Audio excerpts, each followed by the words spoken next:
Mũtongoretio nĩ mũikarĩri gĩtĩ wa Peter Sena, ethari ngũĩ aya nĩ makinyĩrĩirie atĩ thirikari nĩ yagĩrĩirwo nĩ kwĩhanda mũrũgamo-inĩ wayo wa kũgirĩrĩria mbeca ngũrũ gũthiĩ na mbere kũhũthĩka mwona ihinda rĩrĩa ĩheanĩte rĩathira. Ningĩ nĩ moretie thirikari kũiyũkia macini iria ihũthĩkaga gũthondeka title hamwe na mbeca cia maheni nĩguo kũhũrana na ũmaramari ũcio, kuona mbeca icio cia magendo nĩ cihũthĩkaga harĩ kũrĩha acogeri ngũĩ makĩria hĩndĩ ya ithurano. We suffered in 2007 and 8 post-election violence. We cannot return there.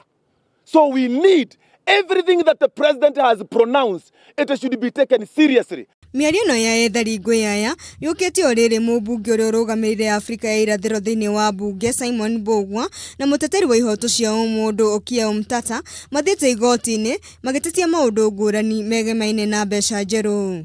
The machines to print money, they are in Trans Nzoia. The machine to print money, they are in Nakuru County. The machine to print money, they are in Nairobi.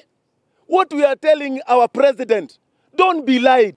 Help us to get all those machines. You have the resources, you have the manpower, you have the power. So that those machines, they are removed from the hands of people. Ũhoro ũyũ ũkĩte o rĩrĩ thirikari ĩkinyĩrĩirie mũrũgamo wayo wa kũheria noti ngũrũ cia ngiri ũkinyĩria mweri ĩmwe wa 10 mwaka ũyũ tũrĩ. Handũ-inĩ ha Kameme TV, njĩtagwo Njahĩra Mwanjeri.